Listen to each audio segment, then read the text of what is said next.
asalaamaaleykum dal leen nag jàmm ëttu yéenekaay yi ñu xëyee ndool tey jile li leen gën a soxal mooy manifester bi nga xam ne moom la Yewwi Askan Wi fas yéene woon amal démb te mu teg ko ci suuf dañu koy door ak ëttu yéenekaay bu groupe Sud Communication du Sud Quotidien mu bind ci xëtam bu njëkk ni Yewwi Askan Wi deltu na gannaaw waaye nag mi ngi xamle ne tey jii ci alxamis bi daal rawatina ci ngoon dana amal ab concert bu casserole klaxon ak vuvuzela suñu naataangoo bi fade ci avenue Bourguiba di ñu xam le ne Yewwi Askan Wi daal dafa topp sàkkuteefu askan wi ak dàq bi mu dàq ñetteelu manifestation bi nga xam ne moom la fas yéene woon amal ngir ñaawlu niilal bi ñu niilal liste nationale am ci élection tabbu député yu weeru sulet kilifa yi ngonk boobule coalition dañoo soppi doxalin ci seen xeex ak nguur gi ci seen jàkkaarloog taskatu xibaar yi démb ci àllarba bi ci makkaanu parti républicain pour le progrès bu Déthié Fall Ousmane Sonko ak ñoñam nag ginnaaw gi ñu xamle ne dàq nañu mbir yi loolu yëpp jëmale ci wàllu tabaski bi ñu xamle ne nag tey jii ci alxamis daal danañu dàbbaliwaat li ñu amaloon ci àllarba bi ñu weesu Aïda Mbodj di xamle ne nag li tax ñu deltu gannaaw sabab bi jógewul ci tere bi nga xam ne moom la leen préfet tere yooyu les manifestations waaye kay li tax ñu teg lépp ci suuf mooy tànk jàmm yi nga xam ne ñenn ñi dañ kaa dox rawatina ñi faree ci société civile bi ak it ñenn ci këru diine ci réew mi ak it ay sénégalais yu takkoo takku Ousmane Sonko di feelu Aïda Mbodj di xamle ne nag lenn rek lañ mënoon def ñoom coalition Yewwi Askan Wi mooy deltu gannaaw déglu bu baax nag askan wi sàkkuteefam ndax fi mu toll ni daal askan wi mooy dooleem muy xamle ne Macky Sall fi mu toll nii ku wéet la police ak gendarmerie rek lay sukkandiku mi ngi soññi askan wi ñu génne seeni casserole seeni cin ak li ni xeetoo amal it ay klaxon ngir dëkk bi riir ngir Macky Sall xam ne askan wi tey lañ gën a dogu daal ngir jàkkaarloog moom bu deltuwul gannaaw ci août troisième mandat Yewwi Askan Wi dafa soppi doxalin bu baax a baax bu ñu sukkandikoo ci Le Soleil loolu it muy gis-gisu Le Vrai Journal di xamle ne Yewwi Askan Wi daal tànku jàmm la nekk di dox ci jamono ji ngannaay ci boppam la teg ci suuf bu ñu sukkandikoo ci critique ni li mel it la Alerte Quotidien gisee ne Yewwi daal ci ab concert de casserole lu mujjee Yewwi Askan Wi wàññi na xadaram bu baax a baax waaye nag bàyyiwul ay casserole am bu ñu sukkandikoo ci Le Mandat Ousmane Sonko ak ñoñam teg lépp ci suuf ginnaaw gi ñu dàqee seen manifestation bi nga xam ne dañ leen ko tere woon ñu des ak waa Yewwi Askan Wi ak Les Échos bi ñuy xamle ne deltu na gannaaw bu baax a baax nangu nag ndogal jëmale ci élection législative yi waaye nag di sàqu ci askan wi ci mbiñ gàcce yi daal ñu wane ne ànduñ benn yoon ak waa Bennoo deltu gannaaw ak calcul yi nga xam ne nag moom la Yewwi Askan Wi nekkee nag waa l'enquête saytu nañu ko bu baax a baax ñu jox ci kàddu Ousmane Sonko ne nag dañoo soppi doxalin ak it seeni pexe loolu it soxal bu baax a baax waa Vox Populi di xamle ne nag li tax Yewwi Askan Wi deltu gannaaw bu baax a baax doxu tànk jàmm bi ci Serigne Mbacke Ndiaye Imam Dramé ak Serigne Abdou Mbacke amal lu ci am solo la ci jamono jooji it waa L'Observateur dellu si lan moo waral ci dëgg-dëgg daal ba Yewwi Askan Wi mujjewul amal boobule manifester mu dellu si ci ñi nga xam ne nag ñoo jugoon di dox tànk jàmm yooyu ku ci mel ne Alioune Tine ak ñam ca àndaloon ak daje yi nga xam ne moom la ñuy dajeeg Serigne Mountakha Mbacke ak it Antoine Félix Diome ak tontu gu dëgër gi nga xam ne moom la leen ci jox deltu gannaaw boobu it soxal bu baax a baax waa Rewmi Quotidien ñu ne Yewwi Askan Wi daal tànneef bi mu def muy bi gën mu koy dëggal bu baax a baax Moustapha Niasse di dëggal bu baax a baax kàddoom yile muy xam le ne Macky Sall daal mi ngi jiite Sénégal ànd ceeg xel teg yëpp nag ci yoon ñu des ak Moustapha Niasse boobule ak Le Soleil bi nga xam ne dañu koy sargal bu baax a baax moom président Assemblée nationale ñu ñuy xam ne tey jii ci alxamis bi nag lay jóge foofule ci place Soweto dellu si jaar-jaaram moom mi nga xam ne nag diirub juróom benn fukki at daal ku fës la woon ci wàllu politique ci Sénégal Moustapha Niasse di xamal suñu naataango yi nag bu kenn yaakaar ne daal day wan gannaaw politique ci jamono jooju nag Tribune moom li xew fa li ci Kafountine ak ci Seyta ak Melilla métti ka lool moo tax sax muy sàqu ab tekk-tekkaaral ci askan wi ndax daal ñu ngay faat bakkanu migrant yi lim bi jóge na ci ñett jaar ci fukk ak juróom ci Kafountine ca Melilla nag 200 doomi aadama la ñu faat leneen lu Tribune xam le it mooy ñi nga xam ne ñoo rëcc ci loolu le te di doomu réew mi daal dañu leen tere ñu àddu ci mbir mi Libération moom àdduna ci mbir mi rawatina li xew ci Kafountine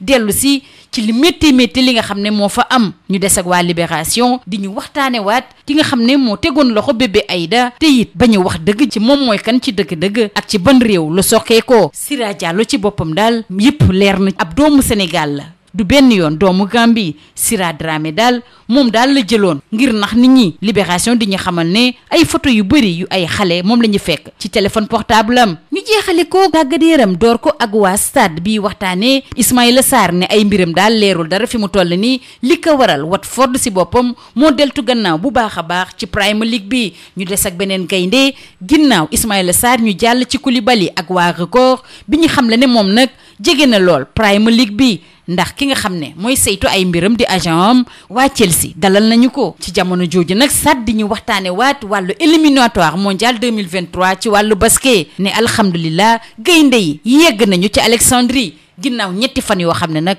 dootuñu ko fàtte. ñu jeexale ko ak waa sunu lomb bi ñuy xam leeg front sox Ada Fass ak Coly Faye 2 dañu indi xar kanam bu bees ci arène bi ñu ñëw diiranteeg bu mbagg bu baax a baax ak VIP yi tege leen nële lii moo gënoon a fës ci ëttu yéenekaay yi ñu xëyandool ñu yendoog jàmm. Bonjour. L'annulation de la manifestation de Yewwi Askan Wi prévue hier mercredi, tel est le sujet qui intéresse la presse du jour. Démarrons par le quotidien du groupe Sud Communication, Sud Quotidien, qui affiche à sa une report de la manifestation d'hier 29 juin. Yewwi rétropédale et annonce un concert de casseroles, de klaxons et de vuvuzela ce soir. Le quotidien du groupe Sud Communication informe que Yewwi se plie à la volonté du peuple avec le report de sa 3e manifestation contre l'invalidation de sa liste nationale aux législatives. En effet, la conférence des leaders de la coalition Yewwi Askan Wi apporte un changement de tactique dans son plan de bataille contre le régime en place. Face aux journalistes hier mercredi au siège du Parti républicain pour le progrès de Déthié Fall, Ousmane Sonko et compagnie, après avoir annoncé le report à une date ultérieure du rassemblement qu'ils avaient appelé hier à la place de la Nation pour des raisons liées à la Tabaski, ont appelé à une nouvelle journée de concert, de casseroles et de klaxons ce soir. Aïda Mbodj a tenu à préciser que leur décision n'a aucun lien avec les mesures d'interdiction prises en cascade par des préfets. Leur décision de surseoir à cette manifestation est plutôt motivée par la médiation d'acteurs de la société civile et la demande de beaucoup de Sénégalais. Ousmane Sonko a également indiqué que leur coalition est dans l'obligation d'écouter le peuple sénégalais qui est leur principale force. Je le cite, aujourd'hui, il y a une inversion des rapports de force. Macky Sall est un homme esseulé qui se cache derrière la police et la gendarmerie. Le leader de PASTEF invite tout le monde à participer à ce nouveau concert de casseroles pour faire savoir à Macky Sall que le peuple est plus que jamais déterminé à lui faire face s'il ne recule pas dans sa volonté de briguer un 3e mandat. Yewwi consent à une bataille régulière, informe Le Soleil. Il change de fusil d'épaule d'après Le Vrai Journal et décide de jouer la carte de l'apaisement. Yewwi Askan Wi dépose les armes d'après critique. Après avoir promis de contester vigoureusement contre la décision des 7 sages, les leaders de la coalition ont fini par se résoudre que les dés sont jetés pour les joutes électorales et qu'il faudra désormais s'atteler à préparer les élections avec sa liste de suppléants. Yewwi plie rond et se contente de casseroles, constate Alerte Quotidien. Yewwi calme le jeu mais ne lâche pas ses casseroles, rapporte Le Mandat. Sonko et compagnie calment le jeu en annulant la manifestation interdite. Yewwi Askan Wi capitule, estime Les Échos. Cette coalition accepte enfin son sort et appelle à un vote sanction contre Benno. Les reculades et calculs sont décortiqués par l'enquête qui donne la parole à Ousmane Sonko qui martèle: il y a de nouvelles options stratégiques que nous avons prises. Reculades et options stratégiques de Sonko, constate Vox Populi qui relaie l'intervention décisive de Serigne Mbacké Ndiaye, Imam Dramé et Serigne Abdou Mbacké au moment où l'Observateur nous conte les péripéties du revirement, notamment les médiateurs et les rencontres avec Serigne Mountakha et Antoine Félix Diome et sa réponse ferme. Les raisons de cette reculade sont également relayées par Rewmi Quotidien. Yewwi Askan Wi était dos au mur et a été bien inspiré à ne pas persister. Moustapha Niasse persiste et signe dans Le Soleil. Macky Sall dirige le Sénégal avec intelligence, méthode et élévation. Restons avec le président de l'Assemblée nationale, Moustapha Niasse, toujours avec Le Soleil, qui informe que Moustapha Niasse quitte l'hémicycle aujourd'hui et rend hommage au président Niasse à travers l'adieu aux armes d'un monstre sacré. Le confrère revient en détail sur un parcours hors du commun de plus de 60 années au sommet et au cœur de l'État. Moustapha Niasse tient toutefois à préciser, je cite, « Je ne me retire pas de la politique ». Fin de citation. Mort de Kafountine et dans l'enclave de Ceuta et de Melilla, taisez-vous, on tue les migrants, constate amèrement Tribune. De 3 à 15, des corps ont été repêchés et inhumés sur place, alors que plus de 200 individus ont été tués. À Melilla, toujours selon Tribune, des rescapés sénégalais seraient empêchés de témoigner pour confirmer. En Conseil des ministres, le président Macky Sall et président de l'Union africaine s'indignent du drame de Melilla et invitent le gouvernement à accentuer la lutte contre